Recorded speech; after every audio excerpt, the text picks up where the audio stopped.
Okay, so um, I thought it's time for a different topic. And I'm playing around. I've got some time on my hands.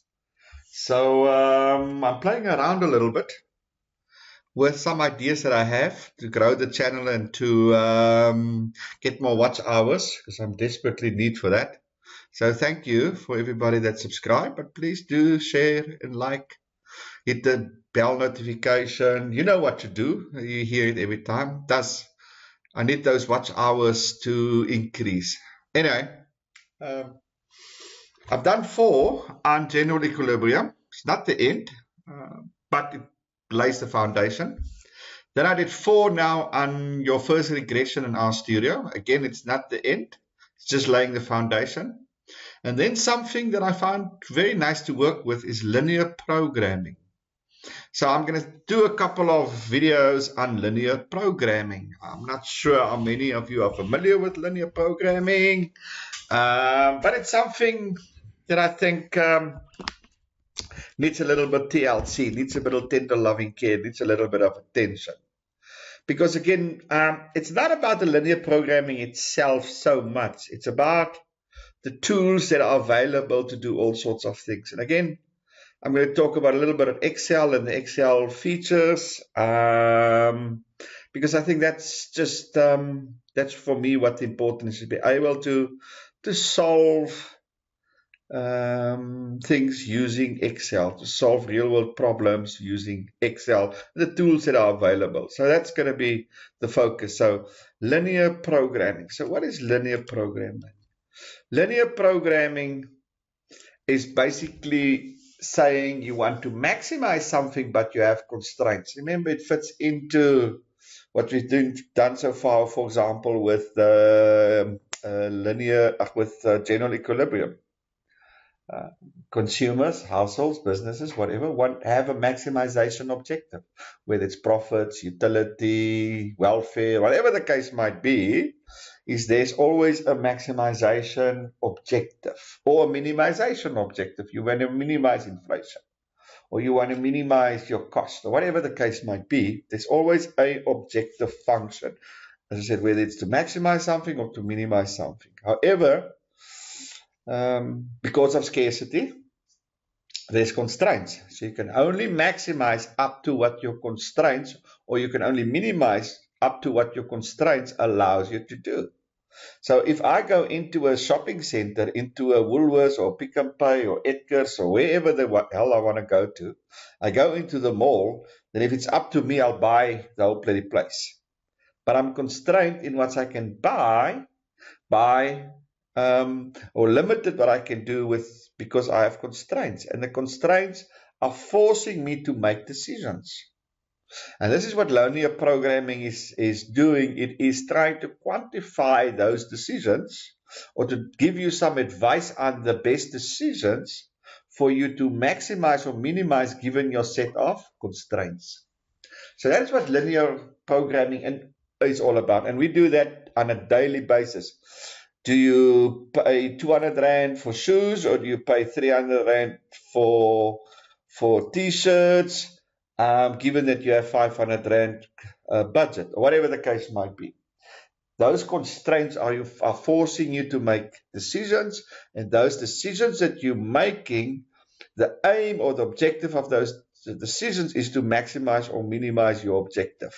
Okay, whether your objective is to get as much clothing as possible because the winter is coming, or whatever the case might be.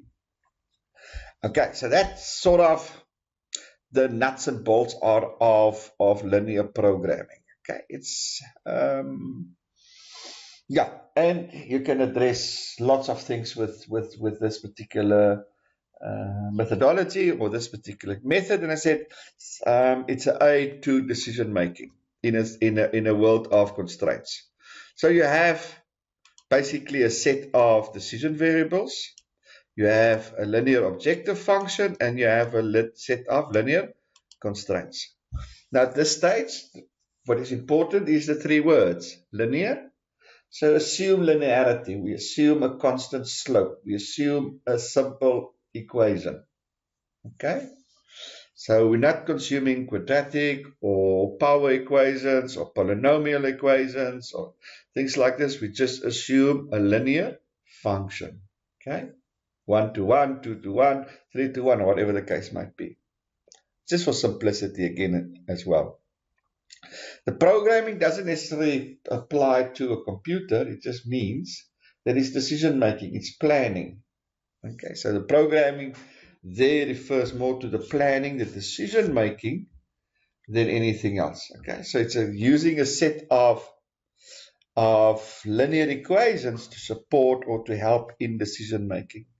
And the model is basically just the whole collective system, the system that we're going to work in. So that's basically what linear programming is and what it consists of. Okay, so in later videos, we're going to go to some examples, but for now, let's move straight into Excel. Okay, so I hope that makes sense. You can go and Google what linear programming is. There's lots of things on the theory behind linear programming, objective, and all these sort of things. You guys can go and look at it. Okay, so there's the steps. The first step is determine and label the decision variables, determine the objective, and then determine the constraints, the feasible reason, etc., etc. So we're going to go through all of this as we go along in our Excel spreadsheet. So don't stress about these things. It's a logical flow of events or activities or steps as we go along. Okay. So with that said, let's dive into Excel. I'm just going to make it a little bit bigger. So let's say here's our objective. Okay, so that's our objective. So what we want to do is we want to minimize Z. Okay, so whatever Z may be. Okay, water use, electricity use, fuel use, work study time, whatever the case might be. Okay, you have a minimization objective. Okay, and that minimization objective is equal to 11x plus 3y. Okay, where does this 11 come? Well, first of all, what is x and y? X and y is two variables. Okay, so we have I need to make it smaller, otherwise it's not going to all fit into the screen. So hopefully this is still fine. Let's make that a little bit smaller so that I can fit in a little bit more of them. Okay, so I have an x variable and I have a z variable. I have an x variable and I have a y variable. Okay, let me just center these ones. So that is my optimal solution. I don't have pens in here. Nope, sadly I don't have. There we go. Yeah, I see my pens are not activated for whatever reason. So sorry about that. I don't have pens, so we'll just use colors. My Z, let's make it, is my green. So that's my objective function. Okay, and this is a minimization objective. And then I have two variables, x and y. Okay, whatever x and y may be, obviously must be related to z. Okay, so I have 11 of x and I have 3 of y. Or that's my coefficient, 11x and 3 of y. So obviously I want to maximize z. So what will z be? Z will be dependent on x. Okay, so if I have 2x, then I'll multiply it by 11. Plus, if I have 5y, I'll multiply it by 3. And therefore, my minimization function is 37. Okay, so my minimization will depend on how much x and how much y, given a coefficient of 11 for x and 3 for y. Okay, so that is my, in this case, minimization objective. Okay, so that's given to you. When we do the text, when we do the narrative, you'll see where this 11 and 13 comes from, how we going to contextualize it in an xy. But for now, there's 11x and there's 3y. That comes from this equation. Okay, Now we've got 4 constraints. Okay. Well, this is identity. Must be always true. Okay, so this is an identity, it must be always true. So there's my first constraint. 4x plus 1y must be smaller or equal to 12. 2x plus 2y must be bigger or equal to 18. 4x minus 5y must be smaller or equal to 0. And both x and y must be bigger than or equal to 0. So there's my 2 constraints, and there's my identity. Okay, where does these things come from? Again, it comes from the narrative, it comes from the text, it comes from your scenario. And we're gonna, when we do the text or when we do the scenario, we'll see how we're gonna capture these variables. Where does this coefficient comes in, etc., etc. Okay, so there's my first constraint, there's my second constraint, there's my third constraint, there's my identity. Now you can have as many constraints as you want to. You can have 5 constraints, you can have 20 constraints, you can have 10 constraints. The constraints is really up to you, okay? And then we have an identity. Identity just means that these are positive values, okay? These are positive values. They must be bigger than or equal to 0. They cannot be nothing, because what's the point? So we have constraint. So our first constraint is 4x and 1y. Our second constraint is 2x and 2y. Our third constraint is 4x and 5y. Now we don't specify this identity, okay, but we need to make sure when we do the solution that we also satisfy this identity. So when we have the final result, in terms of the optimal x and y, to minimize z, okay, whether it's 5 and 6, or 20 and 30, or 2 and 1, or whatever the x and y values are, okay, these are the, remember, these are the coefficients. Okay? We need to find out what the actual x and y is. Okay. Then we need to confirm that we satisfy that objection. Okay. So I hope that's still, you're still following. So that's basically just having this, and as I said, this comes directly from your scenario. And when we do scenarios, you'll see how we get to this. Okay. So all we first have to do is just to take this and put it in a very straightforward format, is to say we want to minimize z given x and y, and our coefficients for x and y is 11 and 3. And our constraint coefficients is 4 and 1 for x and y, 2 and 2 for x and y, and 4 and 5 for x and y. In fact, that must, yeah, it's minus 5. Anyway, we assume it's a positive for now. Okay, so let's quickly see how we can do it. Okay. So fortunately, we can do everything in Excel. We can either use X the long way in Excel, meaning we can do all the graphs and the equations and all these things. We can lay it out nicely, or we can use the solver. Okay, so the solver sits there. Remember, we'll get to the solver a little bit later. This is the idea of how the solver looks. Okay, so if you don't want to go the long route and do everything by graph and calculations, if you want to do the shortcut, we can just use solver. But that would be in the next in a future video. We're gonna go through the solver, but it's a neat little function that we're using. Okay, it's a neat little function in Excel. But for now, we're gonna focus on the long method because that really sets the scene. It gives you the basic understanding and fundamentals of linear program. I mean, it's easy to just run Excel, but you may not know what the hell's going on, why you're doing it, what the results are, how to interpret it, and all of these things. So we're going to go the long way around, and then hopefully that will set the scene. So first of all, we need to focus on these constraints. We need to focus on these constraints because that's where we start with. Everything starts with our constraints. We can't do anything to minimize if we don't understand our constraint. Okay, so we have our constraints, and I'm going to just go and merge this two. In fact, yeah, merge this. Where's merge now? Format cells. And I'm just going to go alignment, merge cells, and merge it. So we're just going to say that's constraint 1. Okay. Let me just center it.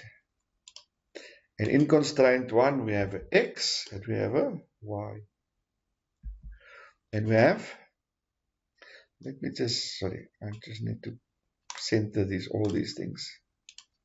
Don't like it to be non-center. Okay, we have a 0 there. And we have a 0 there. Sorry, this must go. Merge there, format cells. Merge. Didn't it merge now? Ay. Format cells. And merge. Okay. So the first thing that we want to do is to say that this constraint, sorry, that's 12. That's 12, sorry, and 12. So the question is, if y is 0 and then x is 0. Okay. So if y is 0 here, if y is 0 in constraint 1, if y is 0, what will x be to give you 12? X will be 3. Because 3 times 4 plus 0 is bigger or equal to 12.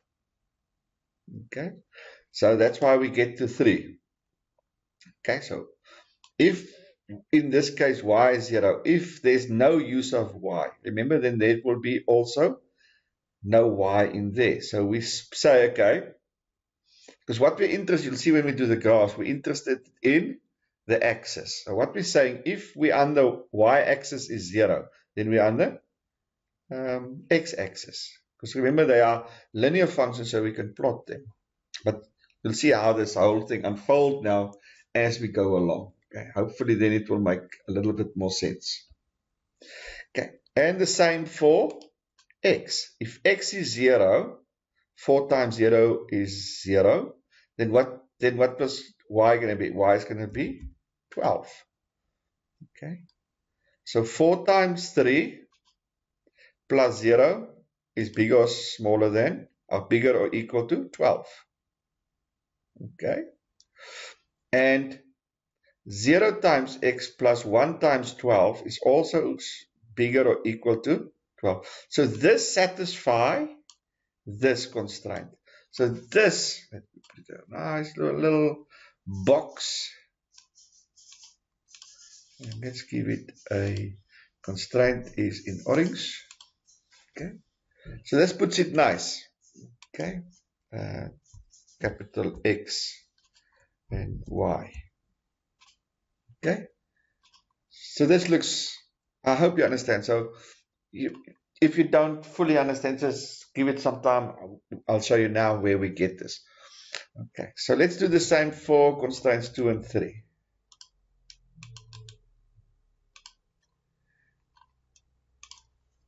There's constraint 2. And let's look at constraint 3. Okay, constraint 2 is 18. Constraint 2 is 18. And 18. And constraint 3 is 0 and 0. And we're going to do exactly the same. Okay, so delete that, delete that, delete that, delete that. So for constraint 2, if y is 0, what is x? X in this case will be 9. And if x is 0, what will be y? What will be y? Y will also be 9 because it's 2 and 2. So 2 times 9 plus 0 is smaller or equal to 18. I'm not too worried about the larger or the smaller as long as it's equal, okay? Because there's two criteria that it has to satisfy. It doesn't have to satisfy only one. It can be either smaller or equal. That's the or. Right? So therefore 2 times 8. So 2 times 8 plus 2 times 0 is equal to or smaller than 18. And opposite, if x is 0, then 2 times 9 is smaller or equal to 18. So there I've got constraint 2. And for constraint 3, okay, that must be equal to 0. Okay, so that means if y is 0, what must x be? Also 0. And if x is 0, what must y be? Also equal to 0. So in this case, everything is equal to 0. But that doesn't really make any sense, because why would this constraint then be included there if everything is 0? So we know, so this, we need to think a little bit about it. We need to think about it, because it said why I have this constraint is everything is equal to 0, because that's the origin. Both of them is in the origin. So that doesn't make sense. So what we're going to do here is, in fact, move this minus 5y to the other side. So basically what we're saying is that, and I can't unfortunately do this with the pens because I don't have the bloody pens. So what we're going to do is we're going to keep this as, we're going to say 4x is equal to, is equal to 5y, or 4x is equal to 5y. So I only do this twice. So what will satisfy this? A 0 and a 0. So if I put 4 times 0, that gives me 0, equals 5 times 0 is equal to 0. So that works. But I could also, for example, do this. There's other options. So for example, if I've got 10 here, if I make 10, if x is 10, then that is 40. Okay, so that means 10. Okay, so that is, if I have 10 there, if x is 10, then x is 40. What must y be? Y must now be 8, because 5 times 8 is equal to 40. So that's also true. That is also true. So there's different combinations. I can use 2 times 8. That gives me 2 times 4 times 2. That gives me 8. And that will then give me 5. But you see, that's complicated because then I work in decimals. So I can do 20. So that's 5 and that's 4. So that gives me 5 and 4. So there's different combinations also to get equal. Okay, because if that 2 is equal, then if I've subtracted, so 5 times 4 is 20. Okay, 5 times 4 is 20, minus 5 times 4 times 5 is 20, minus 5 times 4 is also 20. That's equal or equal, that's small or equal to 0. So this is what we call a special case. So if you see a 0 there, then you know that this is a special case, and there's some work that you need to do, and you just move this one to the right hand side and you solve it. But typically it's 0 and 0, and the easiest, put a 5 in there, that 5 goes there, and this 4 goes there. Something to that effect. Okay, something to that effect. I would also look at these values and not go 100 and 200, because remember we're going to graph it. So if these x's and y's are 3 and 12, 9 and 9, then you don't want 2,000 and 3,000, because then your graph is going to be totally out of sync. So what number you should put in x and y depends on these numbers to a large degree. Okay, so it must fit in a nice little graph. You'll see now what we're going to do. Okay, so that's important. So that's very, very important. So that's your constraints, because in your constraints you're going to find the optimal place to minimize your set. Okay, so as I said, we start with our constraints. Okay, and you see x is bigger than 0, y is bigger than 0. X is bigger than 0, y is bigger than 0. X is bigger than or equal to 0, x is, because it's equal, is equal, and 5 is bigger. So all of these values satisfies this thing. So I'm not going to go minus numbers here. Okay, because I can't do minuses because of this identity. They all will have to be capital letters. Positive values as per this identity. Okay, so that's important. Just checking the time now and again to see how I don't want to rush things, but I also don't want to squeeze things, get the video too long. Okay, so that's important. I hope you guys understand what I'm doing here. And as I said, that one there is a special case, so just take note of that. There's other variations of these constraints. Each of these variations we just take note, but they all are this formula. And why do I need 2 points? Because I need an x and a y. Remember, to plot a linear function, you need 2 points. You need 2 sets of coordinates. So these are coordinates on the axis. And because it's linear, we just simply can connect them. So that's why we need 2 points, because we need 2 coordinates to draw a linear function. Let me say this. So what happens now? Now I need to draw my graph. So let's make that the y-axis.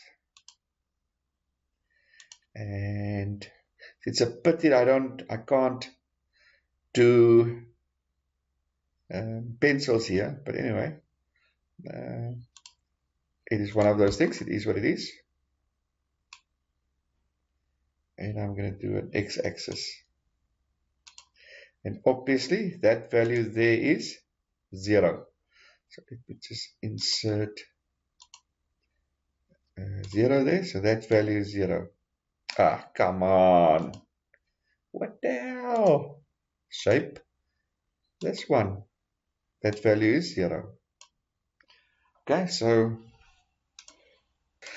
that's 0. Let's just shape fill, no fill, and make it a nice fat 0. So that's 0. So that's my y-axis, and that's my x-axis. So what I want to do is I want to plot these values. Okay, I want to plot them.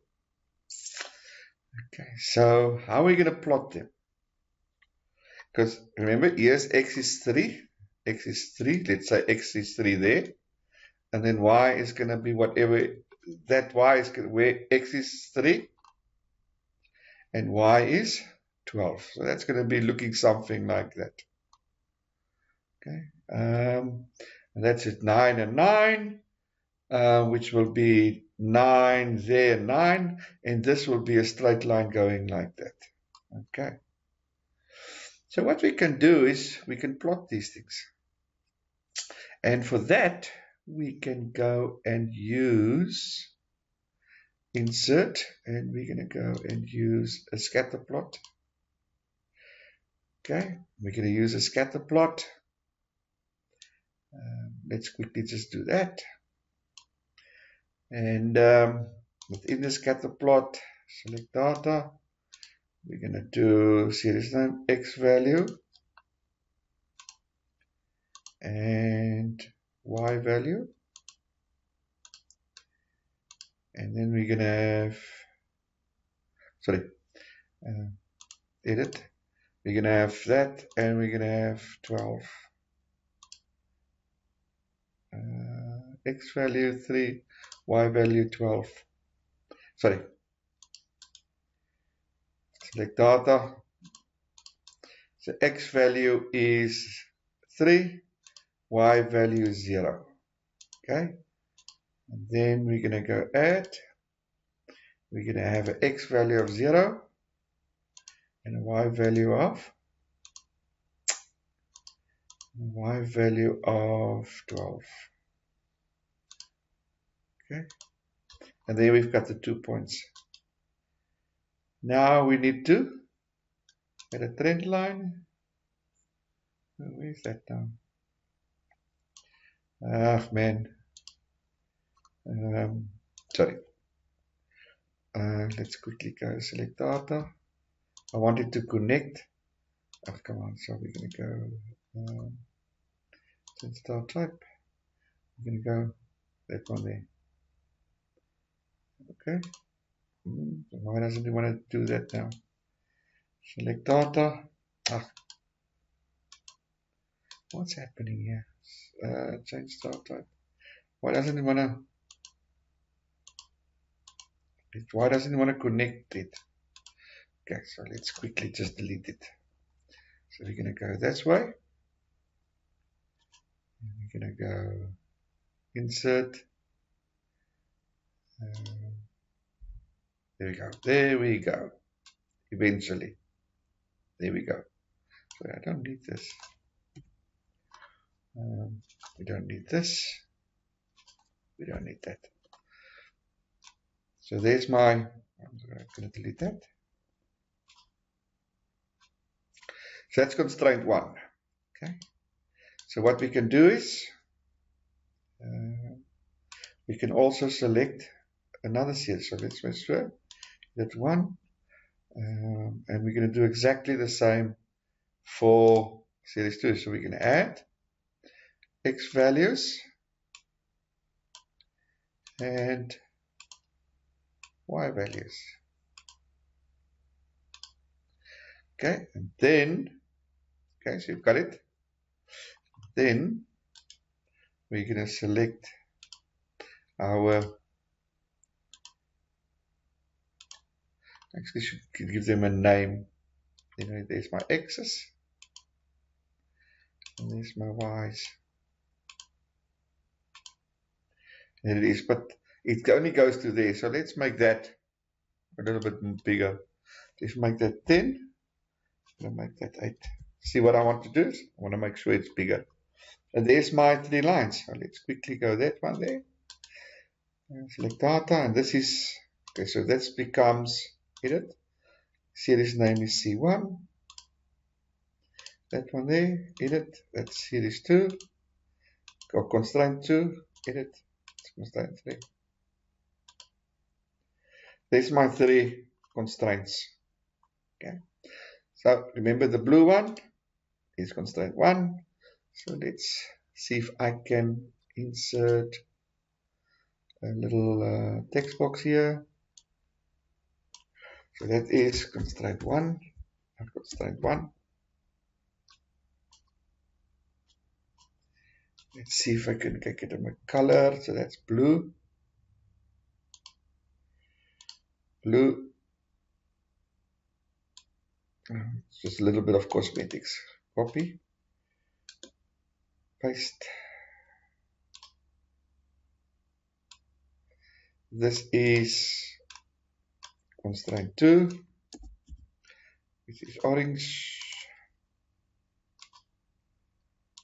Orange, and this one is constraint 3.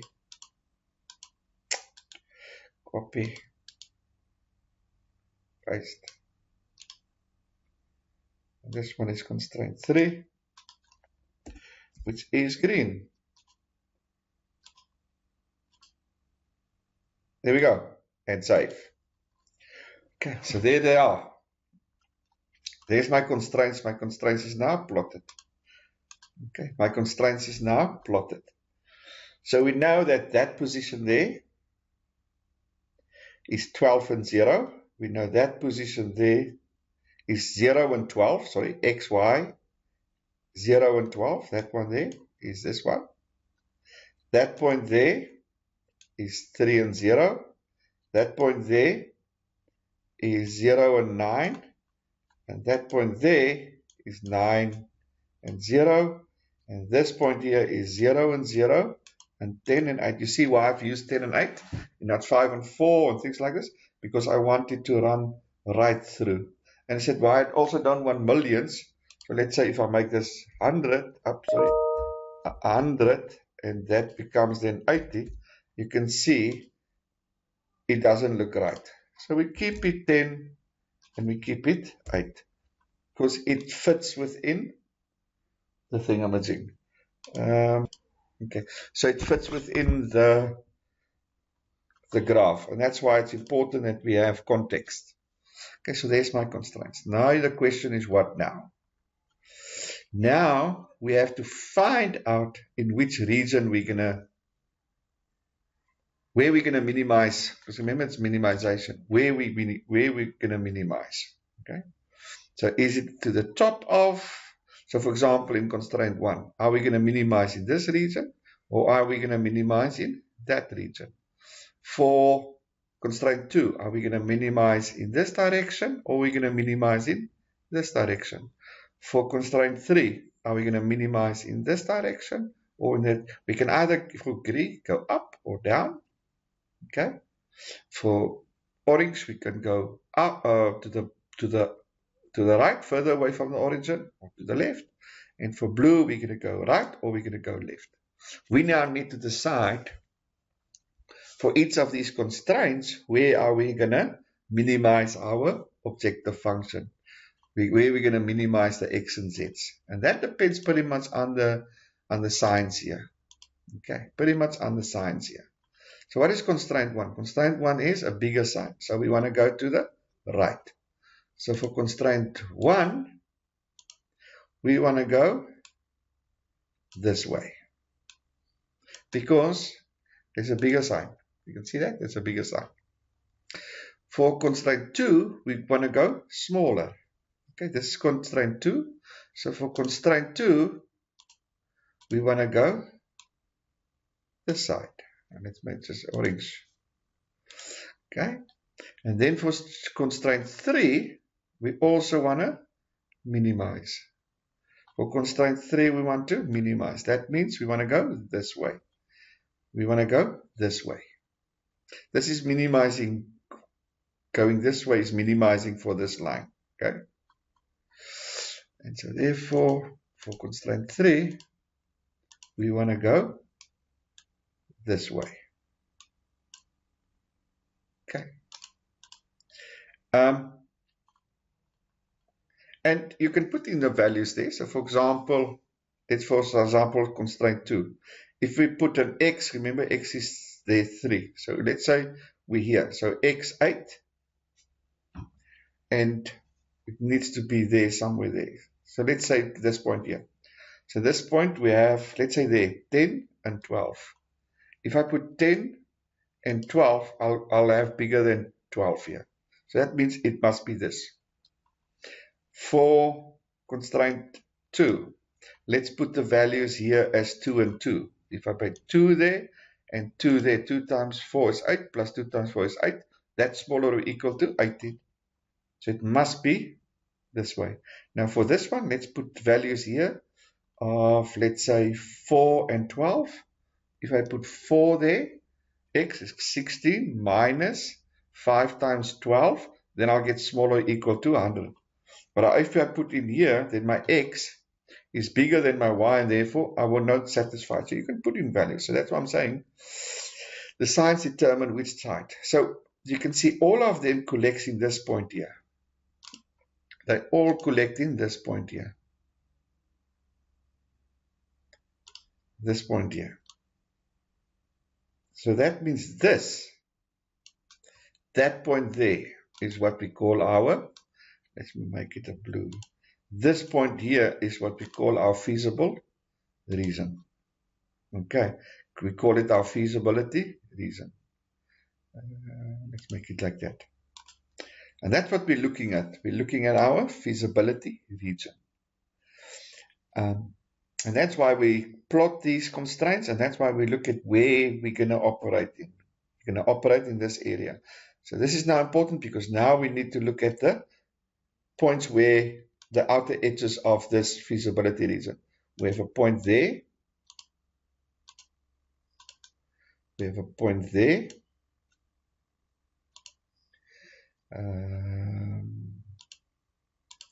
We have a point there.